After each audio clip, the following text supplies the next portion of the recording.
Hey everyone, George here and welcome back to the channel. Before we get started on talking about South American tanks, please take a second to hit that like and subscribe button. Also use that bell at the top there that will give you an indication as to any new videos that I have coming out. Now let's talk about the South American tank. Thank you for joining me and let's get to it. Hey everyone, George here and welcome back to the channel. Today we're going to be talking about putting together and scaping a truly unique and proper South American tank. Now I've talked about this before, but I want to go a little bit more in depth as to what that really means. Now if you look at the particular tank that I'm talking about here, let's start with the fish that are in here. We have discus fish.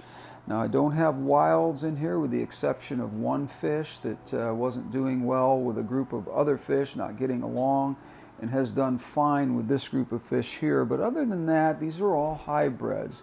But it doesn't matter because discus are discus. They all act the same way, but their colors are just, the palette is just amazing how beautiful these fish can be, and that is the centerpiece of your fish. Now, one of the other things I was going to talk about with you is the types of fish that people ask me all the time. What can I put in with these guys? You don't want to put small tetras in like neon tetras, even though they would be found in the wild.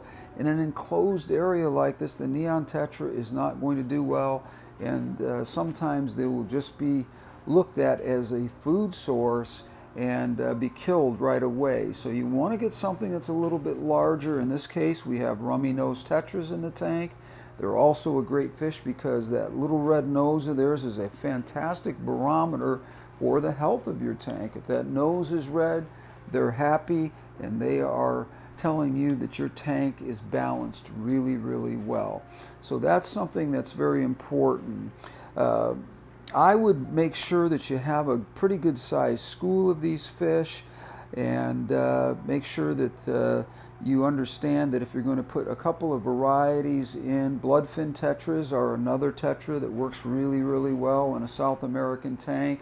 And as you can see, I have both in this particular tank, and that works out really well. Now I want to talk about the plants and the hardscape. The plants that are in this tank are not native to South America. That's very hard to do because South American mangrove areas where you would find discus fish and some of these other fish do not get a lot of light. So you have to find some low light plants that are not really high and full to the point where they're dominating most of the tank. So I have chosen for this Java fern as well as Anubias plants, various varieties of Anubias, because they're low light plants that do really, really well in this environment. As far as hardscape goes, the wood in here is a single piece of wood.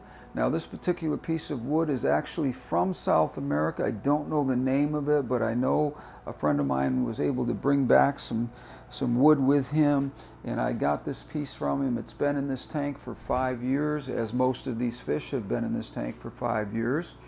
And the rock in here is Ceres stone. It's a very neutral rock. It may not be found in South America necessarily, but it is a great rock to use in a tank like this for South American fish because it is going to be very neutral on how it is going to react as far as leaching out minerals and so forth that may throw off the balance of your water parameters in your tank. So this is a great rock for that. As far as gravel goes, any kind of gravel is going to work with these. It's your choice. Sometimes sand works wonderfully. A lot of times people will use a bare bottom tank, and other times you will also find that the sand that is in a tank is a very light dusting of sand, just simply because it's easier to take care of and clean and mimics a little bit of the natural environment you would find in some of these countries where discus fish are found. Now, cleanup crew is a very important thing, and that brings me to the Corydora. Corydoras are found all over South America. There's so many varieties of them that you would be absolutely surprised the palette of choices that you might have for your tank, but they're essential fish because what they do is they go along and they clean up everything and anything that is not going to be able to be found by your discus fish. In other words, they'll get into those little nooks and crannies all around your tank, and they will keep that tank absolutely spotless. And the other fish I want to talk about is the pleco. Plecos are native to South America as well. There's a variety of them that are, I would suggest to you buying something that stays small and doesn't get gigantic, because you're just going to have to shuffle them around. I particularly like the albino pleco, and I have found that albino plecos do a fantastic job of keeping any kind of algae of any sort down, and they need enough though to keep them going. If there's not enough algae in your tank, such as diatom algae, which is constantly growing in your tank, don't clean off the wood and things like that and rocks. Let the fish do that. Let the pleco do that, and you will find that they will do an absolutely amazing job of just going through your tank. I have seen tanks that were filled with diatom algae.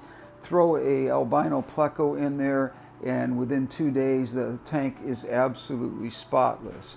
So you may have to supplement these fish with some tabs that you can buy. I'm not going to name any particular variety, but you can buy them. Also, autosynclus are great fish for keeping algae down as well, but you want to make sure you're maintaining that balance. You get too many autosynclus and the pleco doesn't get enough food. You get too many of the autosynclus and there isn't enough food for them to go around, and they will literally starve to death. So make sure when you're buying autosynclus that you're buying ones that look healthy, have nice plump stomachs on them, and will remain healthy for the time that they're in your tank. That's one of the quickest things to kill autosynclus, is the inability to find enough food to sustain them. So I hope that I've helped you to understand South American tanks a little bit better. Again, take a minute to subscribe to the channel and to hit that like button, and that would really be something that I would appreciate. Thank you for joining me today. I hope this was helpful in helping you to understand what a great balanced South American tank looks like. We will see you on the next one. Until then, take care and stay healthy.